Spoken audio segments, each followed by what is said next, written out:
गतान् दृष्टा हृदि हर्षन्ति मानवाः पापमुक्तास्तु सञ्जाता क्षुद्रता विलयं गता क्षुद्रता विलयं गता। सभी को होलिका की शुभकामनाएं। होलिका आई हुई देखकर, इस श्लोक का अर्थ ऐसा है, होलिका आई हुई देखकर सभी मानव हर्षित हो जाते, आनंदित हो जाते, सभी पाप से मुक्त हो जाते और सभी के अंतःकरण से क्षुद्रता निकल जाती है। ये सब होली आने पर होता है। होली की कहानी लगभग सभी को पता है। और हिरण्यकश्यपु की बहन हिरण्यकश्यपु अपने पुत्र को ही मारना चाहता है, क्योंकि वो भगवान को मानता है, नारायण को मानता है, और उसको मारने के लिए होलिका को आह्वान करता है कि अपने गोद में लेकर बैठो। उसको वरदान मिला था कि अग्नि में जाकर भी वो जलेगी नहीं, उल्टा जो पापी है वो जल जाएगा, लेकिन होलिका को कुछ नहीं होगा। ऐसी कहानी है, वो सभी को लगभग पता है, नहीं पता है तो पढ़ लेना और अभ्यास कर लेना। लेकिन ये जो उत्सव है, हमारे भारतीय उत्सव, वह लगभग ये होलिका पूरी दुनिया में मनाई जाती है। जिधर भारतीय उधर वो मनाते होलिका, और बाद में धूलिवंदन भी करते हैं। ये महीना अभी फाल्गुन मास खत्म होने को है और चैत्र मास आएगा, नया साल शुरू होगा, और नए साल में प्रवेश करते वक्त पापों को, क्षुद्रता को हमारे अंतःकरण से निकाल देना। और इसके कारण अग्नि को, अग्निदेव को प्रार्थना की जाती है कि हमारे पाप धुला दे। उस समय सभी ने अग्निदेव से प्रार्थना की कि प्रहलाद को बचा लो, हे अग्निदेव प्रहलाद को बचा लो, क्योंकि उसने नहीं कोई पाप किया है, नहीं कोई क्षुद्रता मन में रखी। वह तेजस्विता से जीना चाहता है, भगवान को मानता है और अपने जीवन में श्रद्धा से जीना चाहता है। भगवान को मानने का मतलब, स्वामी विवेकानंद कहते हैं, पहले अपने आत्मशक्ति को मानो, अपने अंदर रहे हुए भगवान को मानो, और फिर सृष्टि में रहे हुए भगवान को, उस पर श्रद्धा रखो। ये बात प्रहलाद के मन में बहुत ही निश्चित है। वह सत्याग्रही है, पहला सत्याग्रह करने वाला शायद प्रहलाद ही होगा। यानी उसने कहा कि नारायण ही सत्य है इस दुनिया में, बाकी कुछ सत्य नहीं है। और जब कोई सत्य बोला जाता है तो जो असत मार्ग पर चलने वाले लोग हैं उनको कांटा लगता है, उनको वो चुभता है कि ये सत्य मार्ग पर चल रहा है, हमारा पाप खुला कर देगा, हमारी क्षुद्रता, हमारे जो भी दुर्व्यवहार है वो खुला कर देगा। ये खुला नहीं भी करेगा तो अपने आप ये बोलने से, जो अच्छी बातें बोलता है, जो दैवी विचारों को बोलता है, तो जो दुष्ट प्रवृत्ति वाले उनको अनायास लगता है कि अरे ये तो हमारी निंदा कर रहा है। भले वो भगवान का गुणगान करता होगा, लेकिन उनको लगता है कि हमारी निंदा कर रहा है। उसके मन में तो कोई पाप नहीं होता। वैसा ही प्रहलाद को मारने के लिए हिरण्यकश्यप ने ठानी और होलिका को आमंत्रित कर दिया। और बाद की कथा पता है कि होलिका जल गई, प्रहलाद बच गया, और सत्य की विजय होती है। लेकिन सत्य को कसौटी देनी पड़ती है, सत्य को परीक्षा देनी पड़ती है। सत्य का रास्ता कोई सीधा साधा नहीं है। सत्य का रास्ता दुर्गमता से भरा है, और ये रास्ता बड़ा कांटे वाला होता है। और ऐसे रास्ते पर चलने वाले पहले प्रहलाद है। अपने ही घर से विरोध हुआ और वो विरोध इतना कि पिताजी भी विरोध में चले गए। और पिताजी का वो तिरस्कार या तो द्वेष नहीं करता था, लेकिन वो सत्य बात बताता था कि आप सूर्य को नहीं उगाते, आप इस पृथ्वी को नहीं चलाते, आप बारिश नहीं गिराते, आप कैसे सभी का पालन पोषण कर रहे हैं, ऐसा बताते कि मैं ईश्वर हूं, मैं सभी का पालन पोषण करता हूं। तो जो प्रहलाद है वो सत्य बात बताता था अपने पिताजी को। बहुत सारे उपाय किए, लेकिन प्रहलाद ने माना नहीं पिताजी का। जो असत्य वो कैसे मानो, ये प्रहलाद बताता था। वो सत्याग्रही प्रहलाद जिसका माना जाता है, बोला जाता है। हमारे अंदर भी जो असत प्रवृत्तियां निकल जाए और क्षुद्रता पाप निकल जाए तो होलिका मनाने का ये उत्सव बड़ा कारगर हो जाएगा।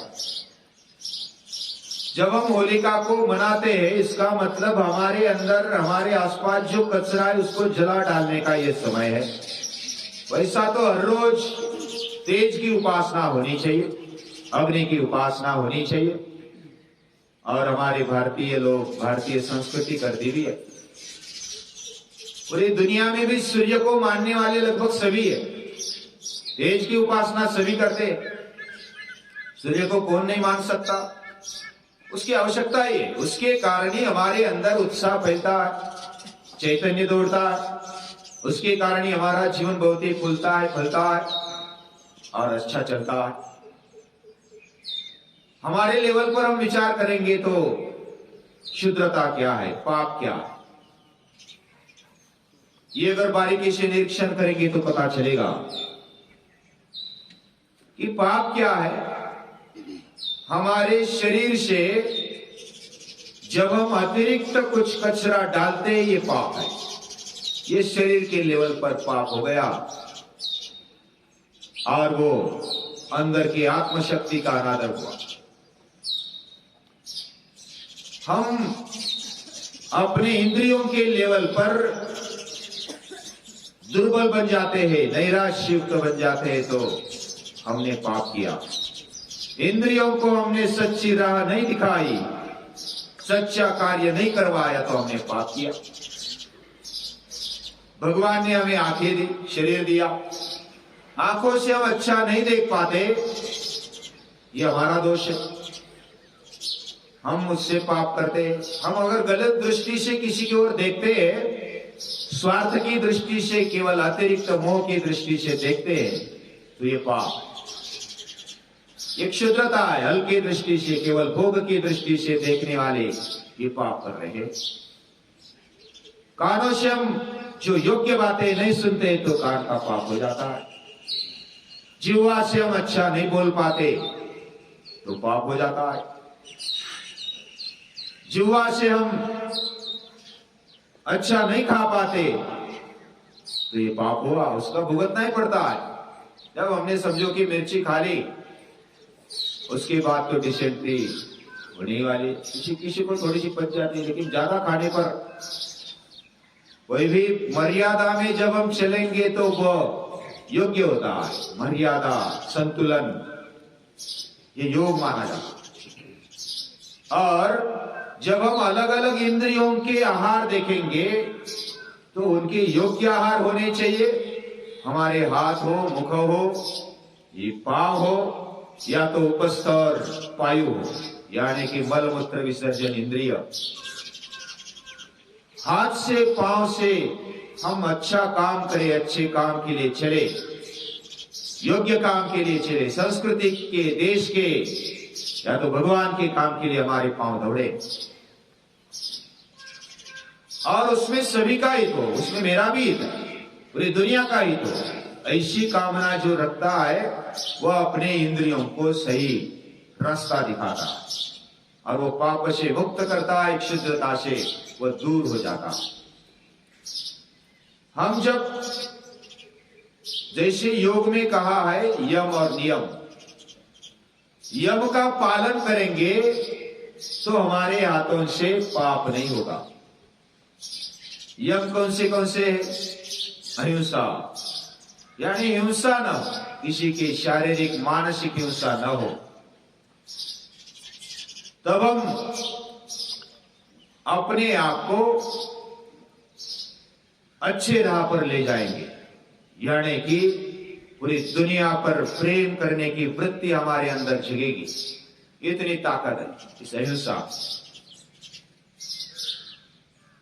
अहिंसा के कारण हमारे अंदर सभी के प्रति प्रेम निर्माण होता है, सभी का हमारे पर भी प्रेम निर्माण हो जाता है। और अहिंसा इसका मतलब ऐसा नहीं कि पूरा सहन कर लो, बस कोई भी हिंसा मत करो। हम जीते तो हिंसा हो जाती, लेकिन जब हमारे मन में हिंसा है, जानबूझकर हम किसी को तकलीफ देते हैं, ये हिंसा है। दूसरा यम है सत्य। हमारा वर्तन सत्य हो, हमारी वाणी सत्य बोले, हमारा आचरण भी सत्य की राह पर चले। जब हम असत्य या तो मिथ्या बोलते तो हम पाप करते। अहिंसा, सत्य, अस्तेय। हम किसी का बिना पूछ करके या तो चोरी करके लेते तो ये अस्तेय हुआ, यानी कि चोरी हुई, ये पाप हुआ। ये जाने अनजाने में हमारे जीवन में अगर होता है तो हम पाप करते हैं। उससे क्षुद्रता आती, हल्केपना आता। इसलिए गीता में पहले कहा, क्षुद्रम हृदय दौर्बल्यम त्यक्त्वोत्तिष्ठ परंतप। हे अर्जुन, क्षुद्रता, हृदय दुर्बलता छोड़ दे, ये मन का पाप छोड़ दे। ये बात कहने वाली गीता है। गीता बहुत ही स्पष्टता से पहले शारीरिक मानसिक इंद्रिय पापों का नाश कर देती, उसको झटकती। हमारे जीवन में भी उसको झटकना चाहिए। ये क्षुद्रता है, पाप है। ब्रह्मचर्य का पालन होना चाहिए। विद्यार्थी अवस्था में तो ये बहुत आवश्यक होता, ये फाउंडेशन होता। हमारी ध्येय निष्ठा के लिए हम अपने ध्येय पर बने रहे, थोड़ा सा भी इधर उधर नहीं हिले। कोई भी अगर हमें हिलाता है तो उसको रोके, टोके और उसको बताए कि ये गलत रहा है। यानी खुद तो अच्छी राह पर चले और दूसरों को भी प्रेरणा दे, कम से कम बताए तो सही कि ये गलत रहा है, ऐसी राह अच्छी नहीं है। ऐसी बताने की हिम्मत करने वाले सत्य की राह पर चलते, इसको ब्रह्मचर्य बोलते हैं। ब्रह्मचर्य का अर्थ होता है ब्रह्म नाम वेदः। वेद यानी अच्छे विचार, योग्य विचार, सत विचार, और उसके साथ चलने वाला, सत्य विचारों का आचरण करने वाला, ध्येयनिष्ठ, व्रतनिष्ठ, ऐसा जो जीवन जीता है वो ब्रह्मचारी है। और ऐसा जीवन जीने वाला वो पाप नहीं करता। और लास्ट वाला है अपरिग्रह। बिना कारण हम वस्तु को न जमाए। अनावश्यक वस्तु जब हमारे पास होती है तो हम पाप करने के लिए प्रवृत्त हो जाते हैं, या तो इच्छा भी करते। अनावश्यक वस्तु की इच्छा करते, वो पाप है। हमें खाने के लिए मिलता है, चटनी भाकर मिलती होगी, सब्जी रोटी मिलती होगी, दाल चावल मिलता होगा, लेकिन हमें मिष्टान्न चाहिए, भले वो चुरा कर ले ले या तो कैसा भी करके इधर उधर से ले ले। ये इच्छा भी हो गई तो मन से पाप हो गया। अनावश्यक या तो आवश्यक जो भी हमें लगता है, अनावश्यक त्याग देना और आवश्यक को स्वीकारना, इसमें तालमेल विवेक करके हम जब चलते तो अपरिग्रह अपने आप हो जाता है। पूजनी दादाजी बताते हैं यम का पालन कैसे किया जाए। हम आपस में दैवी संबंध रखें।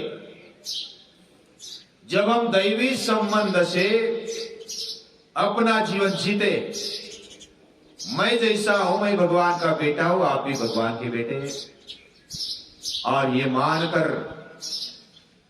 Brotherhood under the father of God, under the motherhood of God, ऐसा हमारा जीवन होना चाहिए। जब हम दैवी दृष्टि लेकर दूसरों को स्वीकारते, अपना भाई या तो बहन मानते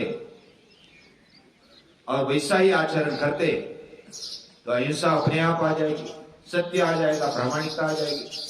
सत्य का अर्थ हम हमारे लेवल पर प्रामाणिकता लेंगे।